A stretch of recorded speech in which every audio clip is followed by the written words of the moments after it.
encounter some technical issues during the broadcast. The session will run for approximately 60 minutes with plenty of time allocated for your questions. The webinar is also being recorded and the video will be shared with you via email. For first-time webinar attendees, please see some helpful tips on the next screen. Most importantly, please note the Q&A icon where you can send through any of your feedback for the presenters during the live session, and we will answer as many questions as possible during the allocated breaks. It's the icon with the speech bubble that has a question mark in it at the top of your screen. The icon will be underlined when it is active. Thank you to everyone who has sent their questions during the registration process. We've used this to help shape the content that you'll see today, and we'll get through as many as we can during the allocated breaks. To start proceedings, I wanted to introduce Tim Abrahams to provide some opening remarks. Tim, over to you. Thanks very much, Noah. So hi, everybody. My name's Tim Abrahams, and I'm the General Manager of Organisational Development here at the Bureau of Meteorology. I'm joining today's webinar from Ngunnawal country in Canberra in the Australian Capital Territory. I'm really excited to open today's webinar and introduce our GradMet program to all of you. Our GradMet program includes our world-class meteorology qualification that allows you to launch your career as a meteorologist with us here at the Bureau. As the team and the leader of the team who deliver this fantastic program each year, I'm honoured to welcome all of you who've joined online today. And hopefully your online participation also results in an application for our program in the coming days. Today's session explores not only a role, but what a career and a career path would look like us as a meteorologist here in the Bureau. One that really takes the maths and physics that you've learned in the classroom into the real world, working as a public servant in the Bureau of Meteorology. Today, you'll hear from leading experts who run our program, as well as former participants of the program, and how they have used the skills and knowledge and experience from their time on the program to where it matters most for all Australians. Your opportunities, though, are not just bound by the program. So on successful completion of the program, there's many other possibilities in the Bureau to work with our customers in the aviation, defence, maritime industries, and forecast for emergency services or space environments. The opportunities really are limitless here in the Bureau. So today might be the first step to becoming a meteorologist of tomorrow. So thanks again for joining the session. And as I mentioned at the start, we look forward to participation and engagement in the session and hopefully your applications in the coming days. So I'll hand back to you, Noah. Thanks very much. Awesome. Thanks so much, Tim. And yeah, again, a warm welcome to all those joining us online today. Really excited to bring this session. So moving forward, I wanted to introduce you to our presenters today. So we have Dr. Mick Pope, who is manager of the graduate program with a long-standing career at the Bureau, and in particular leading the graduate diploma in meteorology. We also have Jenny Sturrock as an operations leader here at the Bureau, with many years of meteorological experience and in various forms, including meteor and weather forecasting from north to south. Her experience explores what's possible for our next generation of meteorologists. Brittany Walker is a recent course graduate turned defence meteorologist who's applying the skills she learned on the program last year in the real world today. We'll also hear from Senior People Connect Advisor Morgan O'Toole, who will speak to the affirmative measures and diversity aspects when applying, including the relevant supports available. So we have a packed hour for you today. If we could just switch to the next slide, Mick, including an overview of the graduate program, what a day in the life of a meteorologist looks like, the life of a first-year meteorologist, as well as the affirmative measures and diversity components. Let's not keep you waiting any longer, though, and get straight to Mick, who will lead us off with an insight into the Bureau, the work we do, and what being a graduate meteorologist is all about. Don't forget, you can get your questions answered today, so send them through as soon as you think of them. All yours, Mick. Thank you so much, Noah, for that introduction. Good morning to everyone who's online or those who will watch the recording in due course. I'd like to welcome you to this webinar, and I hope that you find it an informative time and inspires you to apply for our graduate program and the career pathway to becoming a meteorologist. I'd like to begin by extending my acknowledgement of country of the Wurundjeri people of the Kulin Nation, I'm here in Melbourne or Naarm, in fact, just north of that at our Broadmeadows facility, and I want to pay my respects to their elders past and present and acknowledge tens of thousands of years of custodianship of this land and their intimate knowledge of the natural ecosystems and the weather. What you can see on that slide is this year's cohort of students. That could be you this time next year. Those enthusiastic faces, actually live listening to a lecture there. And you'll see in the foreground too, the two individuals are from the Singapore Met Agency. And I'll talk more about their involvement with our course later on. But you can meet and make friends from around the globe on this course. Anyway, let's move on. So who am I? Well, I have an honours degree in applied mathematics from Monash University. I did that back in the late 80s, so that makes me old. Yes, I'm over 50. And I studied a little bit of meteorology then, and I even did summer vacation work of this at the CSIRO Division of Atmospheric Research. Let me get that word out.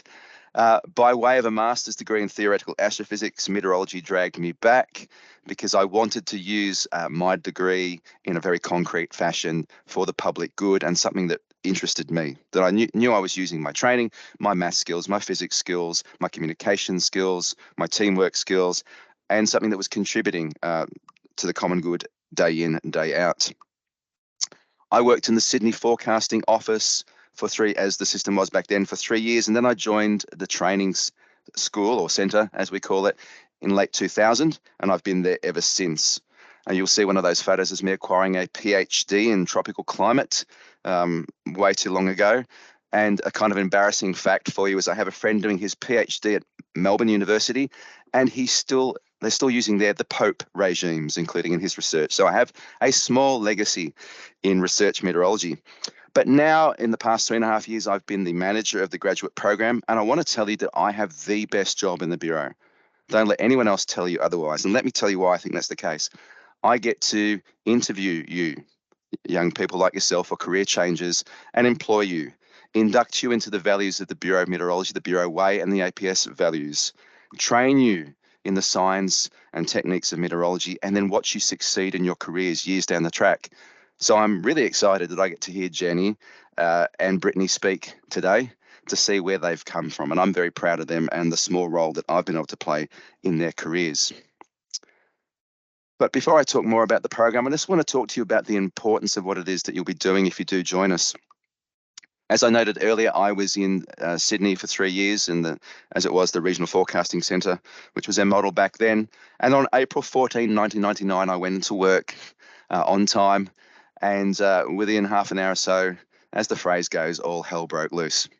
The Sydney hailstorm is, I think, still to date the largest weather-related insurance payout in Australia because it ripped through the eastern suburbs of Sydney. It was, for a meteorologist and a thunderstorm nerd, a fascinating event, but it was very much in our face. And the only reason my car wasn't damaged by hail is because it was undercover at work. It had a significant impact upon the public, and for months afterwards, panel beaters were looking for people to work with them, and for at least a year, slate was being imported to replace roofs. So it's a significant event. What you can see in the image on the left is a radar reflectivity image, and the pinker shades represent very large drops of rain or wet hail. And although the image is a little cruder than we use these days, you can see evidence. I wonder if I can just give you a little bit of science here. Let's the laser pointer. You can see a little bit of rotation or wrapping. And what that's telling you is that the winds in the atmosphere are rotating around. And that means that the downdraft, the rain that comes down and the air from above is not interfering with, I don't want the highlighter.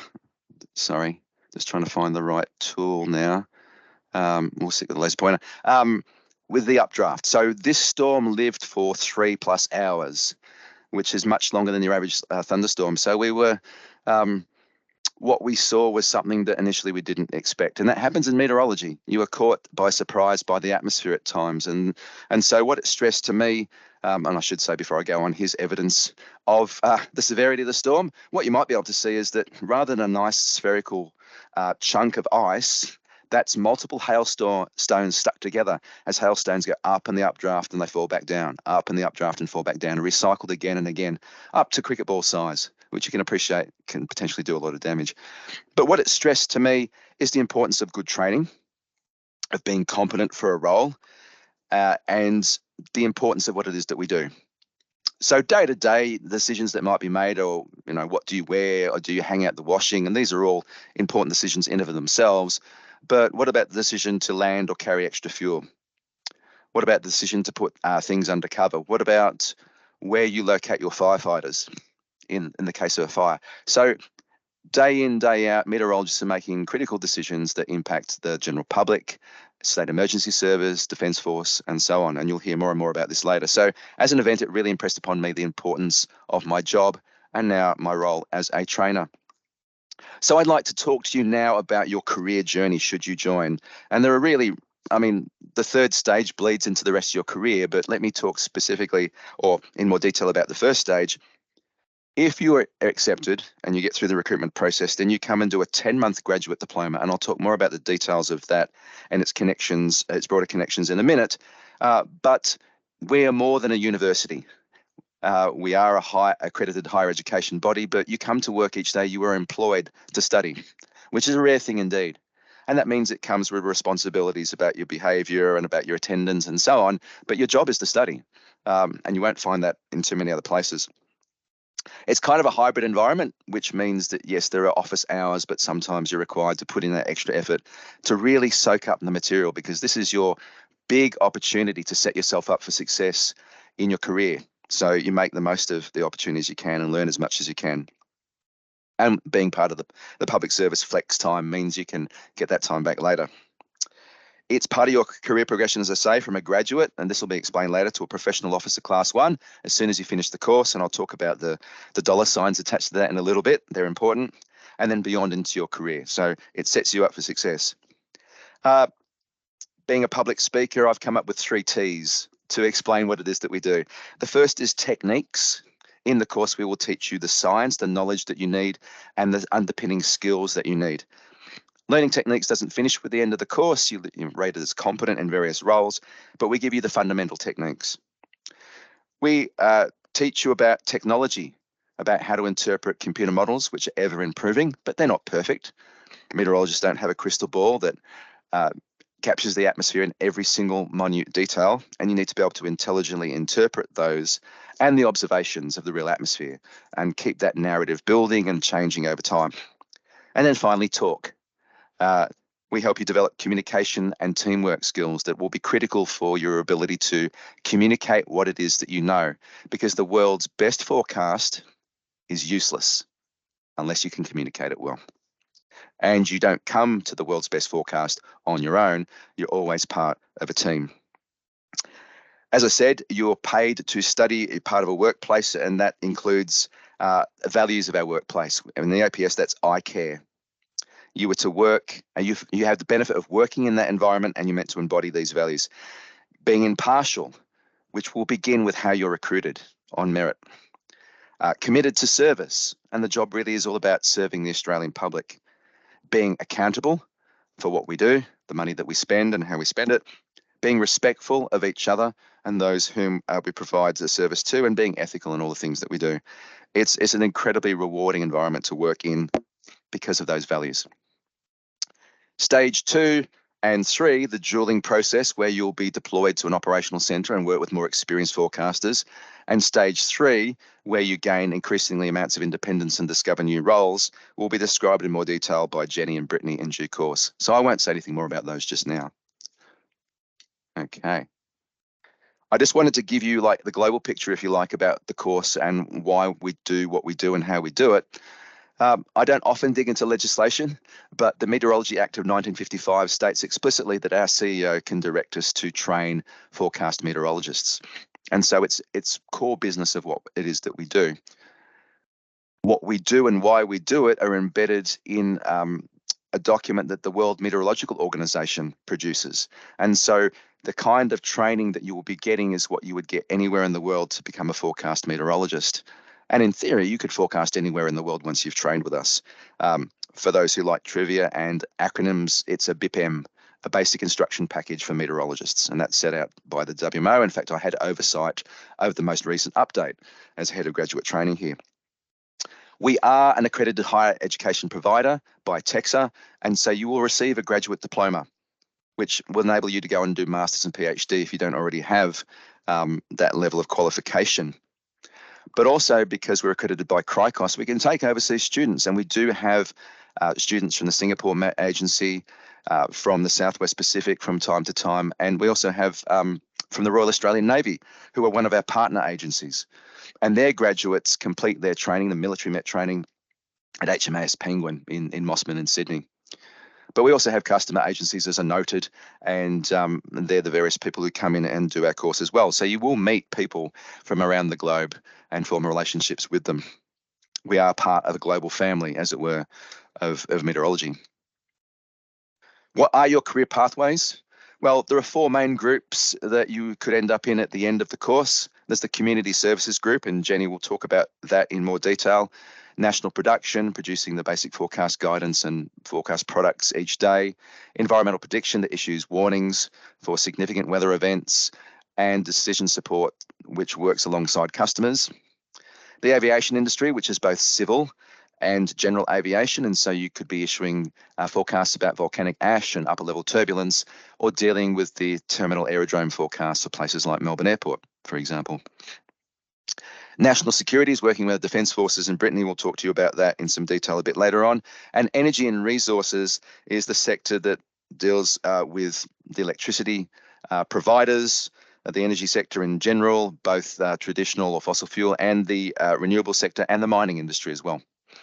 So there's a diversity of roles that will suit your particular skills and interests as we go along. So what do we want? What are we looking for when we look at your job application? Well, the right stuff is a customer focus. So to be able to build trust with your customers and clients, to be able to engage with them effectively, to connect with them and understand what their needs are, and to uphold our service charter. So you might have flipped burgers, you might have worked in retail. Any experience of that, of serving a customer, you can bring to the fore to showcase your skills in interview as to why you want to apply that to operational meteorology. Collaboration is another key. We are a trusted partner with so many different bodies, with so many different customers and clients. You need to be able to have productive working relationships with them, but also with the team that I mentioned earlier. No meteorologist is an island. We all work together in teams to achieve the goals of the Bureau. It's service-oriented, as I've talked about, and a growth mindset means that just because we've always done something one way doesn't mean that you can't come in with a suggestion about new ways that we might do things. And this growth mindset is something that I'm always thinking about, and how we provide training more effectively. Decision making. Well, you need to make snap decisions all day, every day about to issue warnings, or what kind of narrative that you sell, the different scenarios that might be available, and how you communicate to people. So you need to have the customer voice in mind. What do they need? What decisions do they make? What information is required? And problem solving and critical thinking skills are essential. So it is an academic transcript, but it goes well beyond your marks and your subjects to those transferable skills that you can take everywhere with you. And being able to identify risks, because meteorology is nothing else, risk management. Finally, the Bureau way, and I've talked about iCare already, as being able to align your own personal values and behaviours with our values, and meet that expectation that this is the way we work together, respectfully, inclusively. We want people to come to work every day feeling safe and valued for who they are and what they bring to the workplace. Okay. So the overview of the program, a bit of a wordy slide, but let me just go through it. So you need to be an Australian citizen to apply, and that's an APS requirement. You need to have an undergraduate or postgraduate degree in science, engineering, or a closely related STEM field, with studies in physics and mathematics. And in particular, our ideal candidate has second-year mathematics, and things like vector calculus are essential. If you have second-year physics or related, like atmospheric science, that's great. But if you've only got first-year physics, that's also good. You'll have the fundamentals that we need. And you need that to a credit average to, prove that you've got the stuff that you need to get through the course. Applications are open now, which is why you're here. So welcome again. And they close on Sunday, the 30th of July. So get those applications in. I hope today is helping with that process. And the employment type is full-time and ongoing. So the study is full-time for 10 months. And so there's a week off that's set in the middle of the year. So don't make significant plans for going overseas for a month because you needed here to study if you're coming on board with us. The main location of training is here at Broadmeadows, our purpose-built facility, and we will all be here together. Next year, you will cycle through head office from time to time in Collins Street, in Docklands, to meet operational staff and visit various centres. As I said, we full-time study for 10 months, and that's your starting salary, $59,442 plus super. As soon as you are done, you are a PO1, Professional Officer Class 1, and your salary goes up to $63,003, funny figure. And then once you enter operations and you're solo, you can earn up to $96,267 plus shift penalties for nights, weekends, and public holidays. Where are you going to be relocated? Well, mostly Melbourne or Brisbane, but there will be limited positions likely at other capital city offices and regional sites, in particular in defence, which Brittany will talk about in a little bit. And finally, there's the QR code now. Scan that to apply. But here's the process as it stands. We're currently in the application submitted phase. So we want your CV, and I will vet your academic transcript to make sure you've got the right academic stuff. Once that's done, it's all about who you are and what you can do. A one-way video interview in August, a virtual candidate assessment centre that includes online psychometric testing, group-based and individual assessment activities. So we want to see how you work with others as well as your own skills, and an online behavioural interview. And if you're really lucky, you'll get me. And then we'll do the pre-employment screening, which is standard sort of stuff, character reference checks and national police checks, because you need to be a fit and proper person to be in the building and access their IT. It's all pretty standard. It's nothing to be scared about.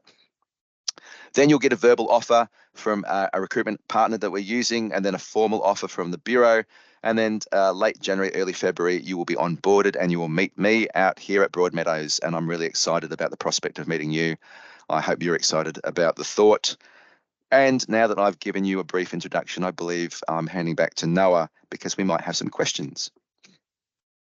Mick, thanks so much. Excellent presentation. I always learn more when I hear and speak with you and hear and listen to what you've got to say. And before we do get to some of our current meteorologists, I just thought, we would get to some questions. I just want to note that we have had some technical issues with people accessing via the lobby. So just a shout out that the session is being recorded for all those who have been unable to join us, don't fret. We will be sending out that recording following the session. So there's always an opportunity to review. And if you have any questions, you can, of course, email us, graduatemets@bom.gov.au, and we'll do our best to get to you there. So just a reminder, hit the little QA icon at the top of your taskbar and start sending them in. I've got a full team on deck to answer your questions. So Mick, the first question obviously is for you, which we would expect. And we've got this question come in from Bronte. How competitive is the application process, and how many students apply each year, and how many graduate positions are available on the course? Oh, wow. That's a pretty standard and expected question. This year's our record intake. So we had 39 graduates begin the course. The numbers haven't been finalised as far as I'm aware, but the range I've heard is between 25 and 30 odd. The numbers that apply vary from year to year, and I think we were COVID impacted last year. It was, can I say the numbers? I can say numbers, can I? It was about 160. In good years, we've had 200, 220. What we tend to find is the number of the people who apply. There's a lot of people who apply because it's a role, and we look at the degree and it's not suitable. So you might reduce that number by 40%, and then we go through and filter. I would say that, once you've got through the academics, if you've got the right academic stuff, then the process is still competitive, but the odds are reasonable for somebody who's motivated. So yeah, just put your best foot forward in the application. Yeah, and I think that really touches on what you've covered, Mick, in terms of the genuine interest and the motivation. And we obviously will always encourage those who harbour that same passion as you did, and obviously that's transpired throughout your career, and probably leads us nicely into the next question that's come through from Erin. And what kind of things stand out to you on an application for someone who's just finished university? As you said, you're tapping into some of those experiences around customer service. So what are things that you and the team are looking for in a successful application? Oh, wow. Giving you all the answers. So we've just gone through a CV and an academic transcript. In the first instance, we used to have a written pitch where you could sell more, but you'll have the opportunity in the video interview to show that you're really interested in meteorology as a science to begin with, to demonstrate that you have a genuine interest in serving the public. I mean, if I think about the vast majority of the people that I know who, have been around for a while in the Bureau, they really genuinely are weather nerds of some description or other. And that doesn't mean that you have to say that, oh, I had a weather station when I was 2 or something like that. Some people come across meteorology later in their university careers and so on and say, oh, that looks interesting. But also the idea that of all the things that you can do that serve the common good, it's meteorology, and we know, and it's a thing that the Bureau obviously acknowledges, that in a changing climate, meteorology and day-to-day forecasts and warnings and so on are only going to become more and more important. So communicating that passion for the role, I think, is the number one thing there.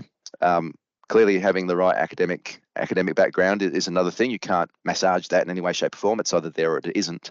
And then, bringing the various aspects of your life to bear in the various stages of the interview to demonstrate the various behaviours that we're looking for. So, as I said, you work in hospo or retail or some kind of customer-facing environment to demonstrate that you've got, appreciation for what a customer wants and needs. Anything from group activities at uni to more things like sport and your team work in the working environment to demonstrate that you can work with a team. And I suppose too, ultimately, employers are looking for genuineness. Just be you. What do you bring to the role? What are you going to bring to a workplace as you as an individual? How are you going to not sell that, just be that? Because, when I look at the trainees that I've had over the past 20 odd years, some stand out and others don't. Clearly, Jenny and Brittany stand out to me.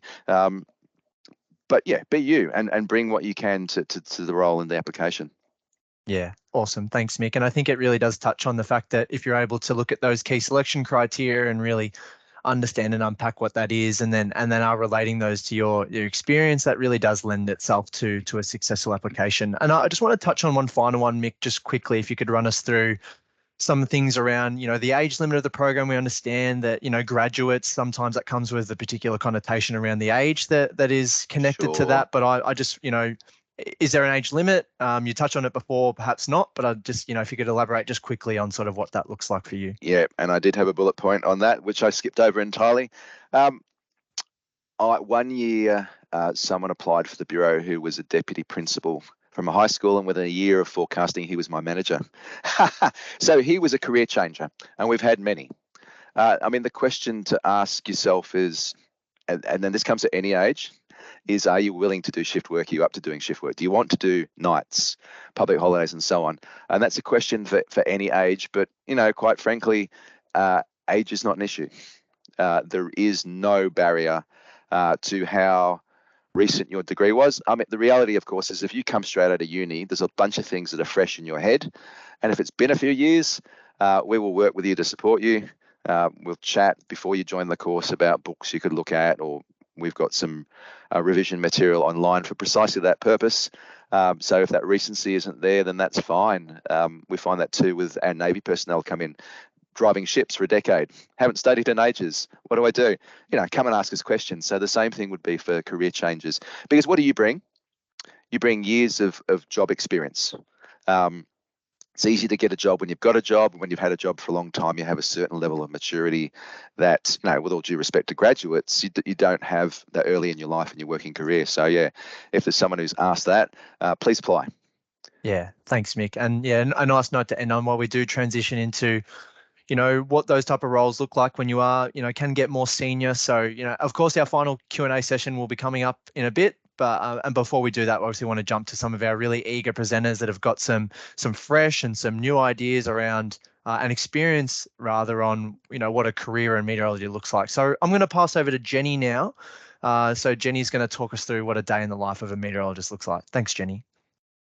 Thank you very much for that. So my name is Jenny Sturrock, and I've been with the Bureau of Meteorology for just on 20 years now. So on to the next slide, you will see an image pop up of me where I was you 20 years ago. So a keen graduate at Monash University, and was just so fortunate to have applied and gotten into the Bureau of Meteorology. So on the next slide, I thought I'd just show you, well, what does a day in the life in the office look like? So we often have quite a number of screens wrapped around us at the desk where we're doing a lot of data assessment and assimilation as well to sort of create that picture. So moving on to the next slide, you'll see just a little example of some of that data that I mentioned. So really one of the key roles is to take all that training, the conceptual models that have been built up through university and through the BIPM process, and then apply that to the real life situation. So you'll have on this slide, it looks very colourful, but this is just to give you a bit of an indication about it's not all dry text data that you'll be looking at. It's sort of mapped based, and you'll have things from temperatures to pressure to wind and rainfall. So it's all those common elements that you hear in forecasts. You will be looking at them. And in our new way of operating, which we've sort of landed on over the last couple of years now, you actually have the joy of going nationwide. So prior to that, you would have had a tropical meteorology focus, or what we call a mid-latitude, so it's more the southern state focus. But now we've centralised, and you get to really build that knowledge right across the country. So that has just huge implications for the amount of diversity that you're going to come across day to day. So it really is about a journey of taking your time to build up those conceptual models and applying them into the real world. So moving on to the next slide.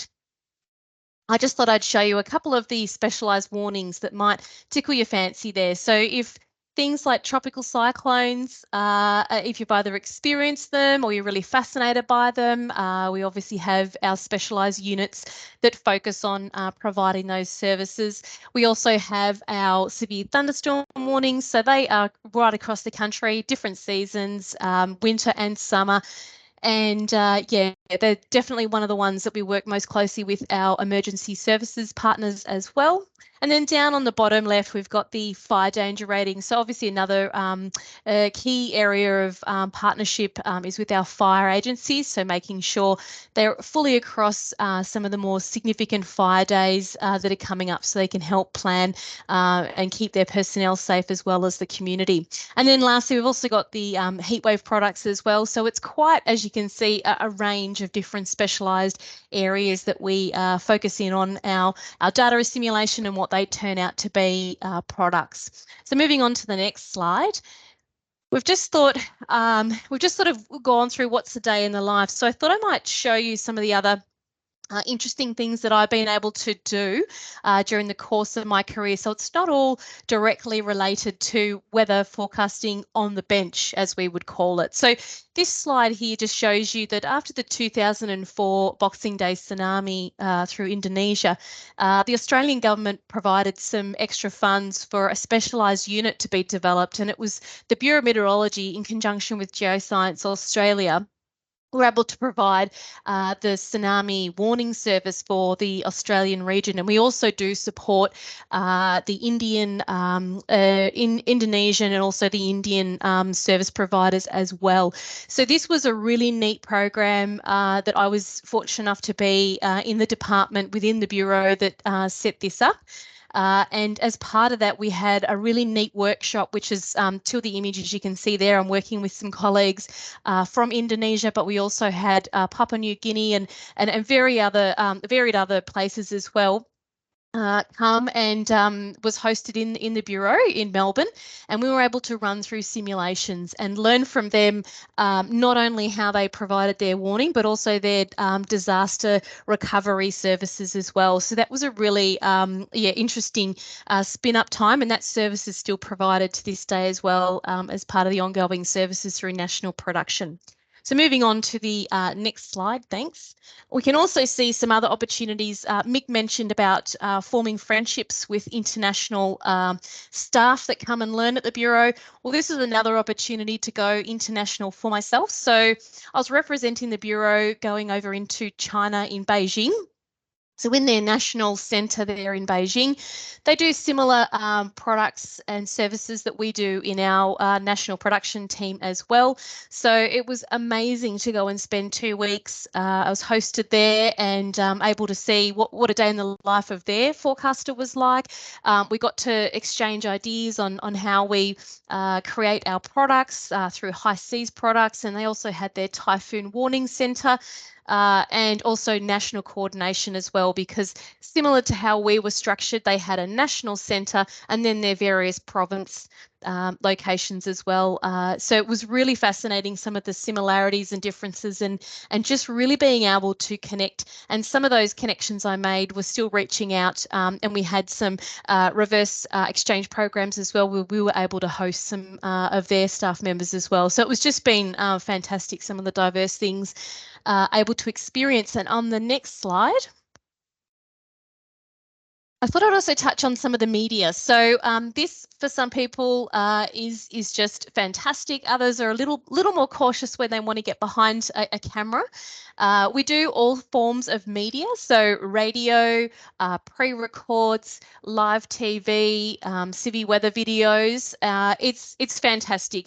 We do work with the media through routine weather events where you can sort of build that rapport with the various presenters.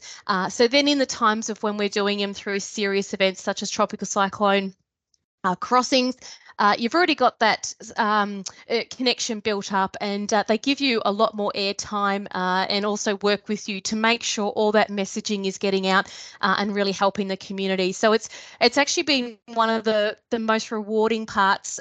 It's certainly a skill that I've developed over time. It didn't come naturally for me, but over time and all the training you get as well, it really makes you feel supported and comfortable to step in and have a go. And it's just been remarkable. So that's been one of the career highlights for me. So moving forward onto the next slide. I just wanted to show as well some of the other fun stuff, and that's generally been around dealing with the customers. We're so fortunate to have a real customer focus in our organisation. It really drives home that value that you can provide to the public, and like Mick was saying, it's really at the core values of many of us at the Bureau is to serve the community, and how can we help and make things safer for them, especially going forward in the changing climate we're seeing. So on this slide, I just wanted to show you a fun opportunity I had going on a hot air balloon ride. This was during a period of time when I was working through the Northern Territory, and we got to visit customers through the Alice Springs regions, able to connect in with hot air balloon providers, but also Royal Flying Doctors and through to the ABC in Alice Springs as well. And then another key area, which is regular, so that's every 2 years, is the Avalon Air Show. So being able to connect in with pilots, so in the aviation team, in the civil space, you are talking to pilots on a regular basis, but through the Avalon Air Show, you can obviously put your face to aviate enthusiasts right through to pilots as well. So this was a real great opportunity, and for those keen-eyed in that photo there, we had a very strong participation in an all-women's information booth there, one of the days we're part of. And on to the next slide, thanks.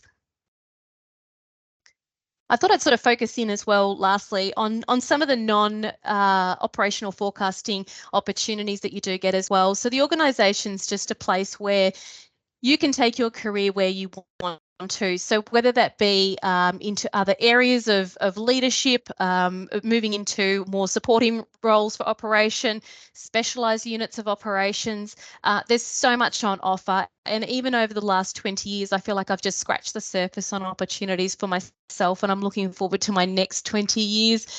So I just wanted to show you there that you can practice your skills from public speaking and talking to your colleagues. That was me doing a our International Women's Day debate program. So having a bit of fun with your colleagues as well and getting to know them on that personal level, through to working with some great people, sharing knowledge and really developing yourself as well.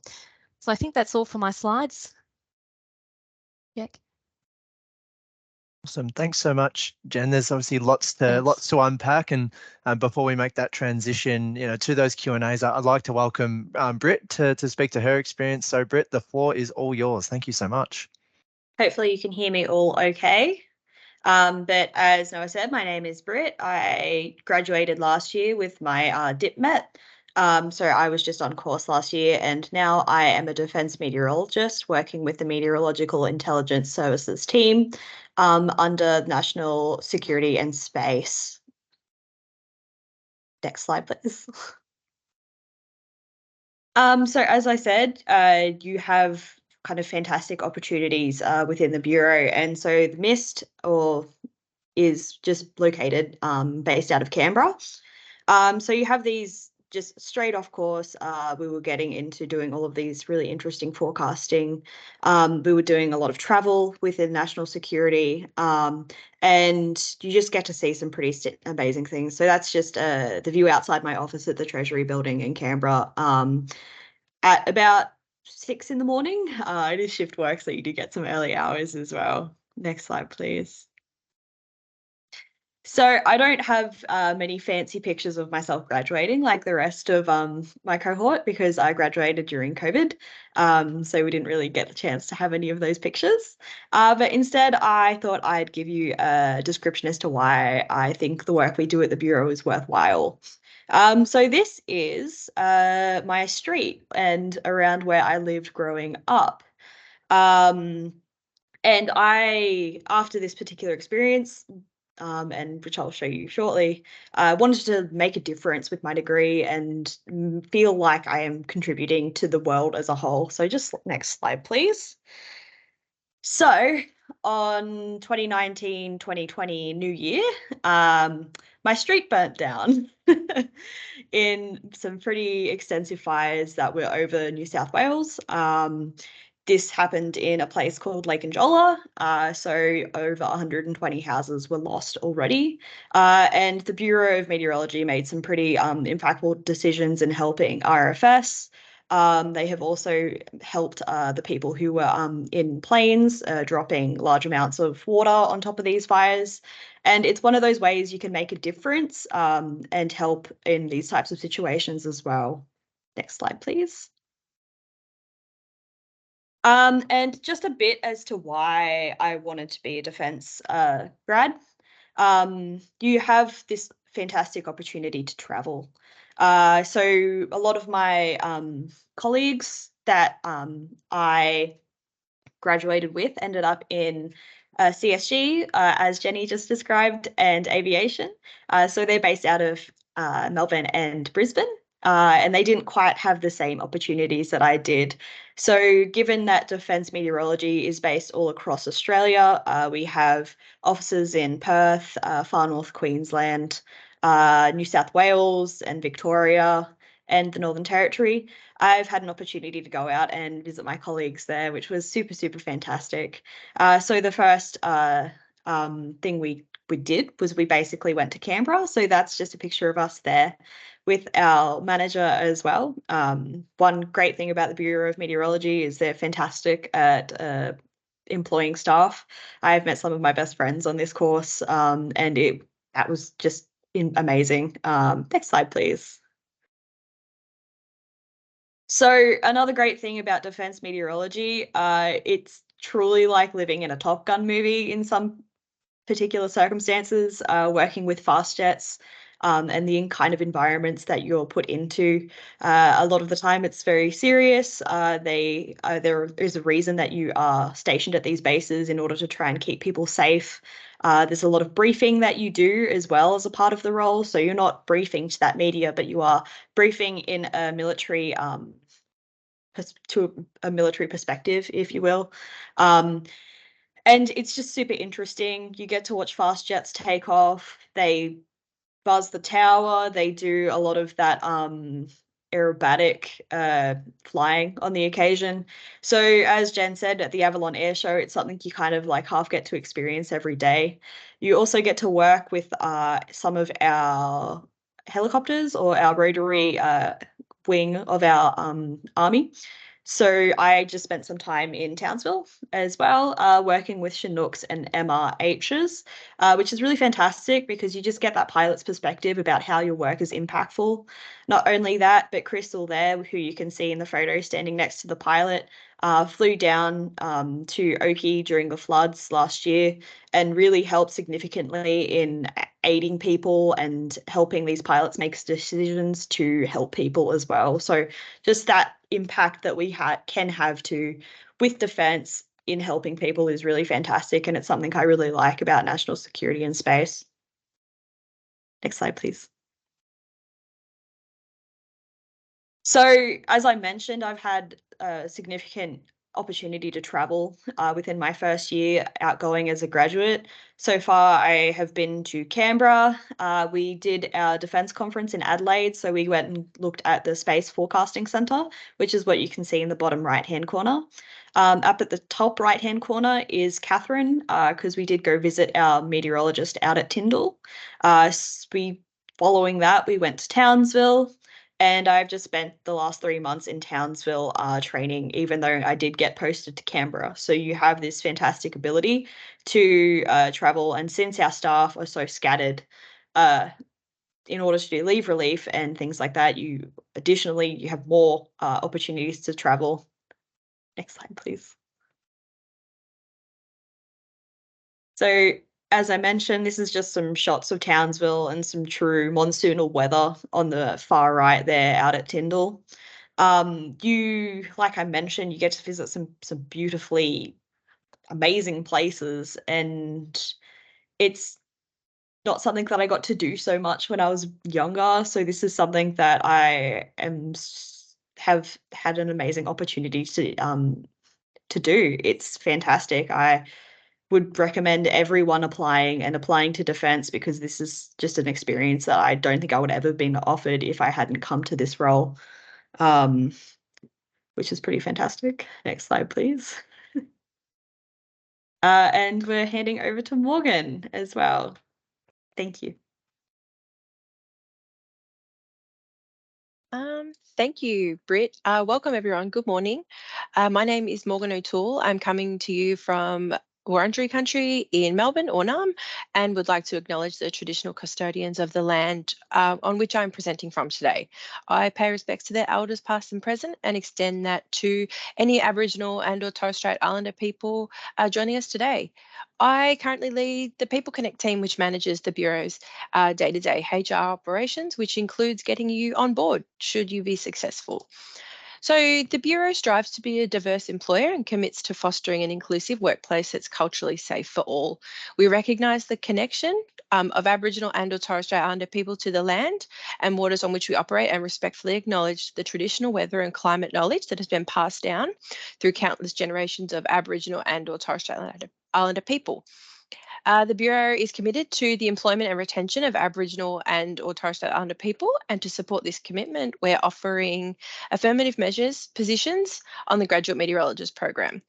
The affirmative measure allows agencies in the Australian Public Service to open roles or vacancies to Aboriginal and or Torres Strait Islander people only. This measure is to address the underrepresentation of Aboriginal and Torres Strait Islander people in the public service, and the use of this measure is consistent with the Racial Discrimination Act of 1975. Applying for the Graduate Meteorologist program under affirmative measures is an easy process. When completing your application, simply declare that you are an Aboriginal and or Torres Strait Islander person. If you're successful, we'll need you to confirm that you are Aboriginal or Torres Strait Islander and have that heritage, but that can be done through multiple ways. And we also acknowledge and respect that this is not easy for all people, and we'll offer you support when trying to do this. A couple of ways you can do this is a document signed and sealed by an incorporated Aboriginal and or Torres Strait Islander organisation, a letter from a community elder, or a statutory declaration. You don't need this to apply. You just need it to proceed through the process. And like I said, we will support you if this is not something that you can get easily. If successful, you'll have the support of a dedicated First Nations office and colleagues in the Indigenous Employee Network throughout your employment. The Bureau also offers paid leave to participate in NAIDOC Week or other cultural and or ceremonial events, and ceremonial leave is available when connected to the passing of an employee's family or extended family, or for obligations under Aboriginal Torres Strait Islander law or customs. I will leave that one there and hand back to Noah. Great. Thanks so much, Morgan. I think we've just got, the next slide, Mick, if you could. Perfect. Thank you. So, well, that's a lot of information about the GradMet program. And with that comes, arguably a lot of questions, and we're going to invite all our presenters now to join us again for this final Q&A and this great and final opportunity to have any of your burning questions answered. So we've had the team working feverishly in the background to get these questions up and loaded and on my desk so I can ask them. So I'm gonna lead with a question for Dr. Mick Pope. So Mick, we've got a question from Elise here saying, does the Bureau pay for the course fees, or does the applicant need HECS help or debt to pay up front? So hopefully a quick and short response. You are paid to study. Therefore, we do not charge you fees. You are given a salary. It's Thanks, a sweet deal. It is, Mick. Thank you. So we're going to go another quick fire question we've got for either Jenny or Britt for this one. So how much time of the day is allocated to customer service as part of your roles? I'd say someone like Britt would be 100% focused on a customer role, being the defence. And it's similar if you're in an aviation role. You are essentially 100% of your time just focused in on providing aviation specialised products and obviously taking phone calls from pilots through to air traffic managers. In national production and across the public weather space, it really does depend on what role you're in and how busy the weather is as well. So in a really busy, for example, thunderstorm sort of event, you will spend a lot more time liaising with emergency services and making sure products are going out to the web. You'll also be dealing with the media. So whereas when you're in a little bit more of a benign weather scenario, more of your time would probably not that particular day be spent on, I guess, liaising with a customer. Yeah, absolutely. What Jen said too. All of my role is dedicated to defence and whatever services they need. So any time that they could potentially need anything, we are there for them. But we do have routine products that we do that we spend a good portion of our day doing as well. But we primarily, if somebody asks a question, go straight to that. Yeah. Great. Thanks, Jen. Thanks, Britt. And it probably leads us naturally to the broader presenters on call. So are there job opportunities restricted to defence and aviation industries, or other opportunities in the maritime sector, probably more broadly? And before you do answer that, I might just acknowledge that if anyone is raising their hand, just to use that Q&A function at the top of your taskbar. So opportunities outside defence and aviation. I could take a start on that one. I think at the moment, just after the centralisation restructure that the organisation's gone through, we're really primarily focused on putting people through the national production and also aviation services. And typically that's a really good fundamental way to consolidate the skills that you learn on course. So you really want to put into practice all the theory that you've learned, and national production and aviation are probably your best two, located either in Melbourne or Brisbane on where that's going to happen. Once you've built up your skill set, and in national production, you will be providing, if we're going to talk maritime products, you do things like coastal waters, you also do high seas. We also link in with our marine specialists to look at hazardous surf warnings. So you are very much around that service delivery of the maritime sector. And if then you want to go into further things like coastal inundation and flood simulations and things like that. That's where you would move after some time in operations into your marine specialist team. But certainly at the moment, I think the greatest need is to come through national production or aviation, with a lesser extent as well, defence as well. But I probably sort of categorise that in similar to what, excuse me, aviation would be experiencing as well. Great, thanks, Jen. And obviously, yeah, a wider net of meteorology is something that we can take from that. Is that it? You know, you're not limited to what we're presenting today, but there are, you know, vast and varied opportunities to get involved and explore some of those things. So yeah, some really fantastic takes there. Thanks, Jen. So I've got a question that's come through, and I think this will suit nicely for you, Britt. So we've got, what made you want to become a meteorologist as a graduate, and what will I do day to day as a newly trained Met? So you've sort of explored that a little bit with your, your past experience, but, if you wanted to elaborate perhaps a little bit more on, what you do day to day and sort of what else might have driven you to join the program. Sorry, is that day to day as a grad Met on course, or is that day to day as either? grad? I think both will be equally as valuable. Yeah, so happy for you to start with the experience as a grad Met. Yeah, absolutely. So basically, the way that we did it at the time was it's kind of similar to university, but not really. So we have structured lectures and we have structured prac times. Occasionally you're put into groups for these structured lectures and structured prac times. And then the time around that, you're expected to infill with doing assignments, and doing any readings, and doing any of that normal administration work that you would do during a degree. So it's very, very similar in that sense to being educated at a university.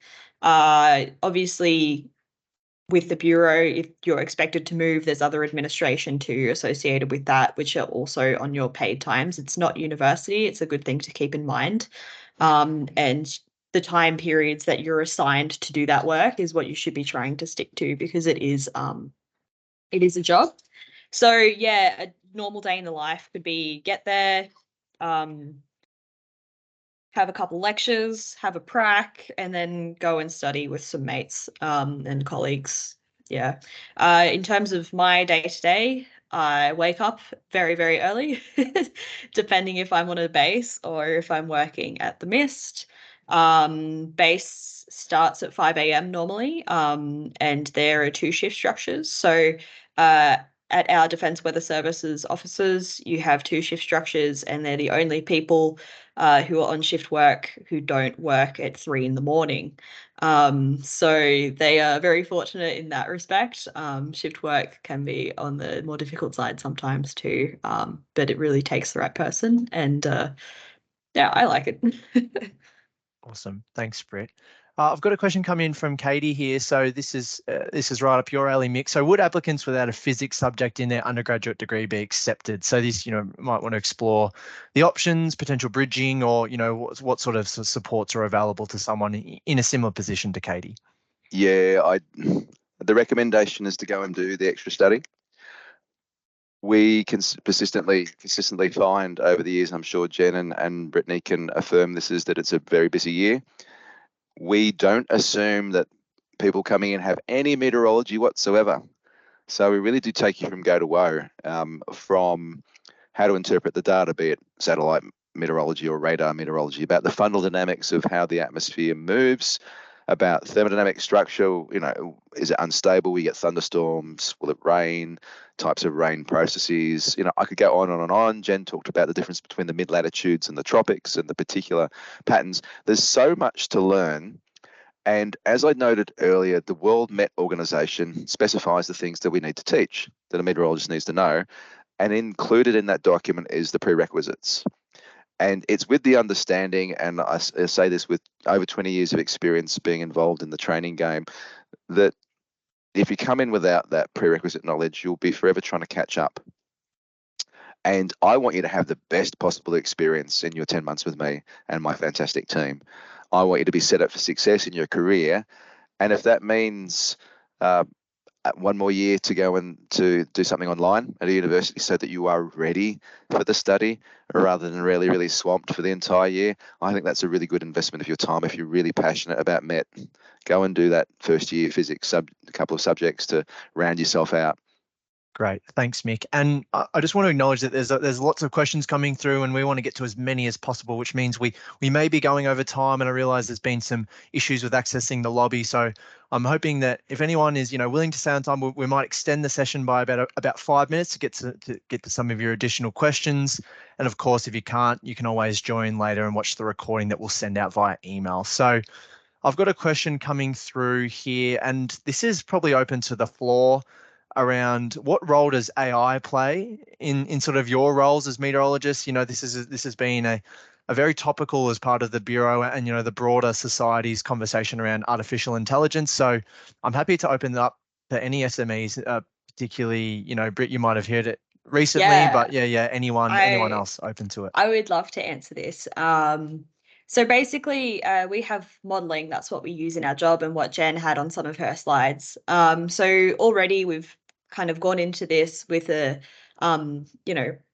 data that's giving you all of the answers. But it's our job as meteorologists and communicators to be able to interpret those models primarily and be able to make intelligent and decisions based on what we're seeing in the models. Maybe this model does something not quite right. Maybe that one is really good at that particular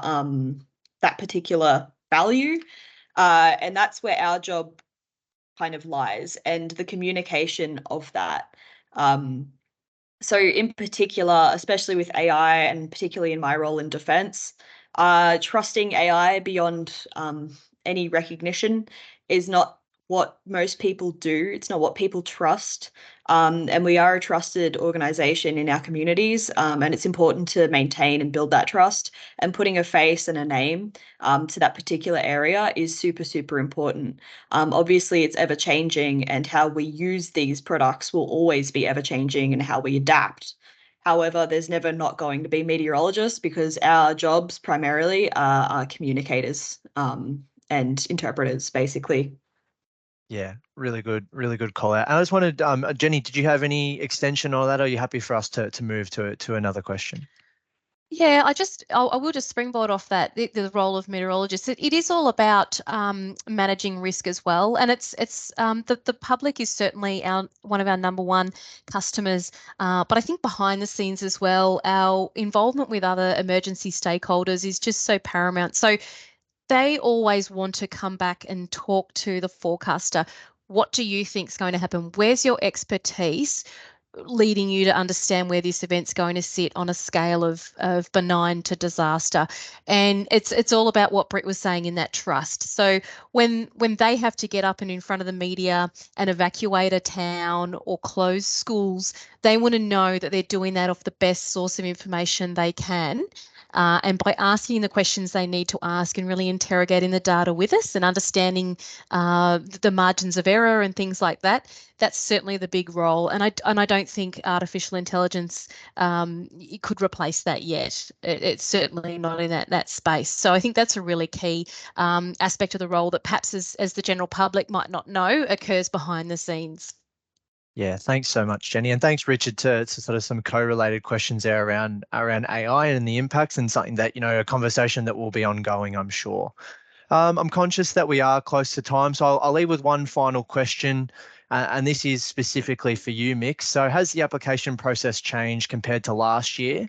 And what are those changes, and what might someone applying for the program expect as part of the process this year? Yeah, good question. So we have dropped the pitch that you have to write. We just want your CV. I guess that's so ChatGPT can't write your application. We are going to assess your motivation in other ways, and there is still the phases like the speaking to the camera video interview. I know that's a really odd experience for some with no other human on the other side, but it does test certain things about you. This year, we're adding a group activity as part of the assessment centre. So that's a new thing, because we really need people who can work together. And we're always fine tuning what we do, aren't we, Noah? As you're intimately involved in the recruitment process as well, it's always, what can we do this time?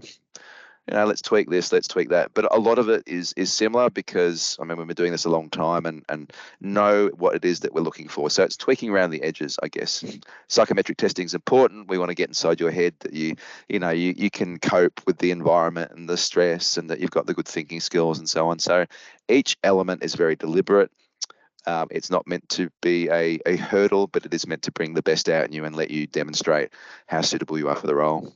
Yeah, thanks, Mick. And I think that's a really good note to end on in terms of application success. And, you talk about the psychological stresses, but also, as Britt and Jenny have talked nicely upon, as the supports that accommodate those stresses as well. And knowing that when you make that transition through the course and onto the program, and then, eventually into the operational space, that you are going to be supported right throughout. So I note that that's the end. So, that brings us to sort of the conclusion. And I just want to thank everyone on call.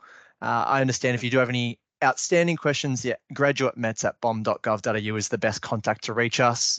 And as mentioned earlier, the session is being recorded and will be sent to you via email following the session. And a big thank you to the support team, both the presenters and those behind the scenes that make these events and events similar to this quite possible. So.